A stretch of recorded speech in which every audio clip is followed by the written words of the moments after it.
Pavel Durov. Pavel Durov. Pavel Durov. Pavel Durov. Pavel Durov. Pavel Durov. You don't own anything? Like big assets, you don't own? No big assets. For me, my number one priority in life is my freedom. You get too much attention. The Telegram could be involved. Chief executive of the messaging app Telegram has been arrested. Could be held in police custody. Where's your phone? Did you leave it out?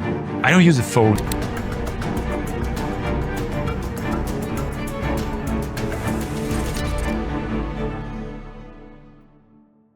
Pavel Durov is one of the most enigmatic figures in the world of technology. To millions of people, he is known as the creator of Telegram, the encrypted messaging app that has become a lifeline for activists, journalists, and everyday users seeking privacy. To others, he is the Russian Mark Zuckerberg, a brilliant but rebellious entrepreneur who defied authority, challenged the Kremlin, and ultimately vanished into a life of self-imposed exile.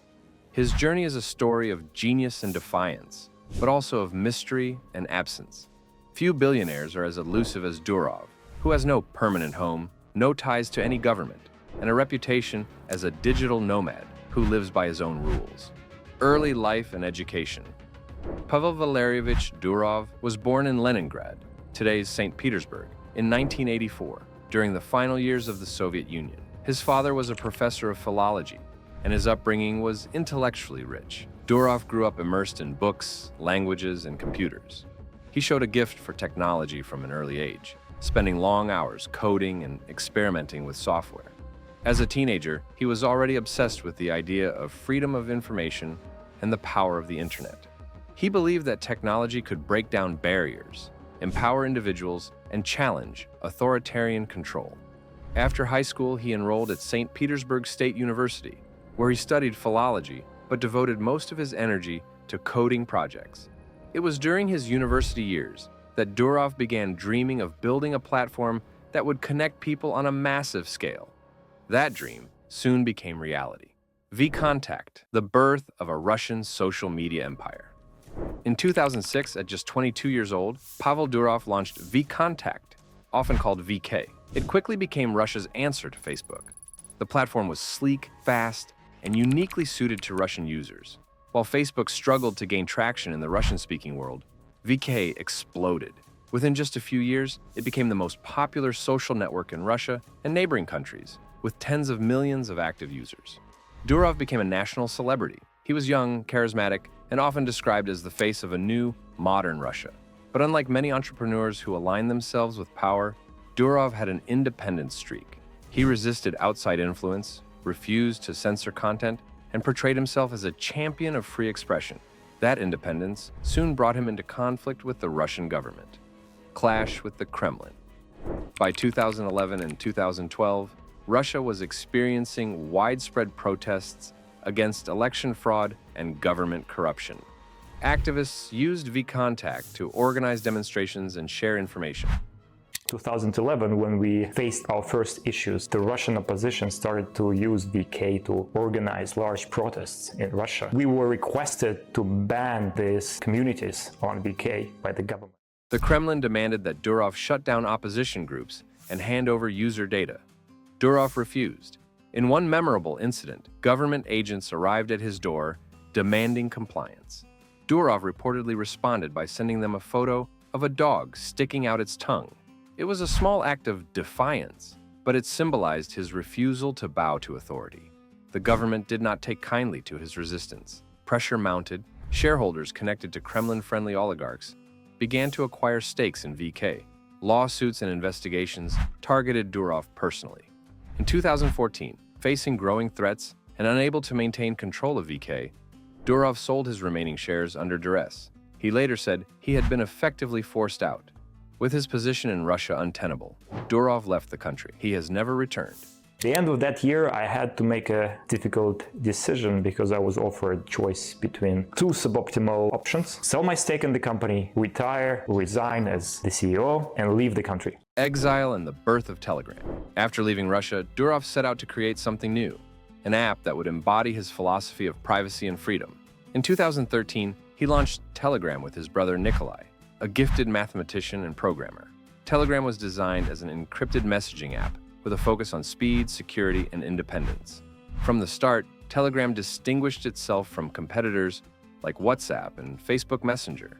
It was free, ad-free, and committed to protecting user privacy. Durov refused to sell user data or bow to government surveillance requests.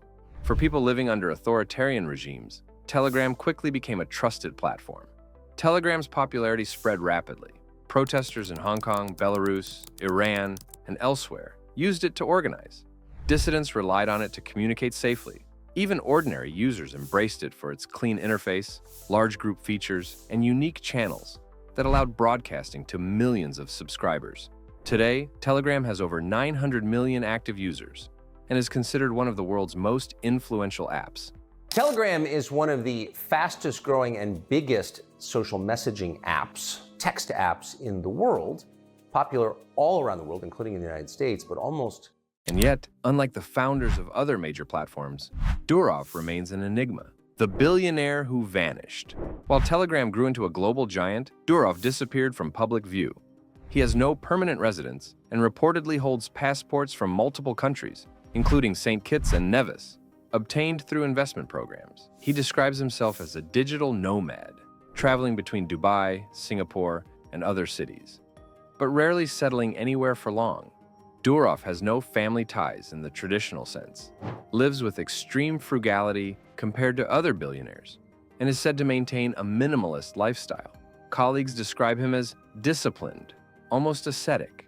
He reportedly eats a strict diet, avoids alcohol and meat, and spends much of his time coding, reading, and exercising.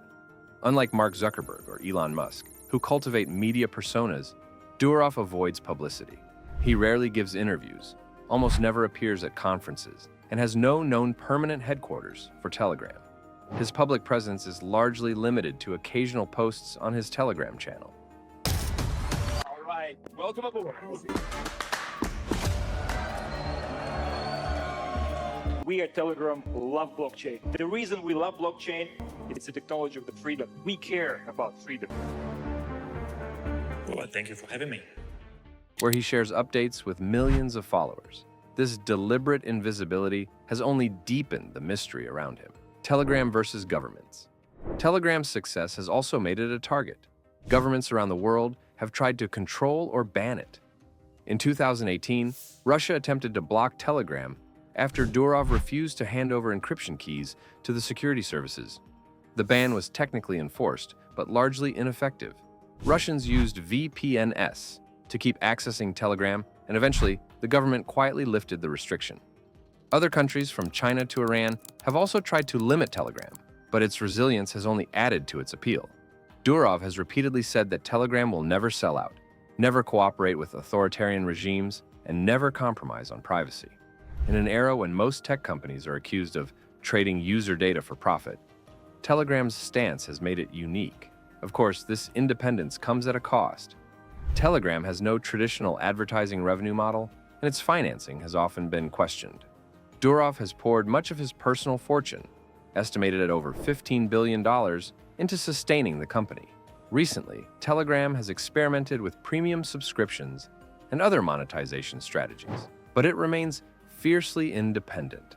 The contrast with other billionaires. What makes Durov particularly intriguing is how different he is from other tech billionaires. While Zuckerberg testifies before governments and Musk thrives on media attention, Durov stays in the shadows. He does not chase headlines or seek to build a public persona. His wealth is vast, but you will not see him flaunting yachts, luxury homes, or celebrity parties. This contrast raises a question. Is Durov's reclusiveness a strength or a weakness? On one hand, it protects him from the pressures and scrutiny that destroy many entrepreneurs. On the other, it creates uncertainty about his long-term plans. Without a clear face leading Telegram, some worry about its future. Yet for millions of users, the very fact that Durov remains mysterious adds to Telegram's appeal. Philosophy and legacy. Durov often describes himself as a libertarian and a believer in individual freedom. He has said that his mission is to create tools that empower people, not governments or corporations. His philosophy is reflected in Telegram's design, encryption, anonymity, and independence. He has also expressed disdain for the excesses of Silicon Valley culture. While many tech leaders are surrounded by PR teams and investors, Durov insists on control. He owns Telegram outright, with no outside shareholders dictating terms. This independence allows him to pursue his vision without compromise. But it also isolates him. His legacy is already clear. He built Russia's largest social network, defied one of the most powerful governments in the world, and created an app that has become central to global communication. Yet unlike most billionaires, his personal life remains almost completely hidden. The mystery continues. So where is Pavel Durov today? That question has no simple answer. Reports place him in Dubai, where Telegram has a base of operations, but he is constantly on the move. He appears occasionally in photographs, often dressed in black, with a minimalist style that matches his ascetic reputation. But beyond these glimpses, little is known. This absence fuels speculation. Some wonder if his low profile is a way of protecting himself from governments that see Telegram as a threat. Others believe it is simply his nature. He is a man who values privacy as much in his personal life as in his products. What is certain is that Durov has built something extraordinary. Telegram is not just an app, it is a symbol of resistance, independence, and the possibility of communication free from surveillance. And it was all created by a man who has chosen to vanish from the very spotlight his success could have brought him. Pavel Durov's story is a paradox. He is a billionaire who lives like a minimalist. He's a tech visionary who avoids Silicon Valley. He is a global figure who refuses to tie himself to any country. And he is the creator of one of the most important apps of our time. Yet he remains shrouded in mystery. His life forces us to ask, what does it mean to be successful? For many billionaires, success is about visibility, influence, and legacy. For Durov, it seems to be about freedom. Freedom from governments, from corporations, and even from the expectations of fame. So here is the question for you. Do you think Pavel Durov's decision to remain reclusive makes him stronger as a leader? Or does it leave Telegram vulnerable without a visible figurehead? Think about it, because his story is not just about one man. It is about the future of privacy, power, and the role of technology in our lives.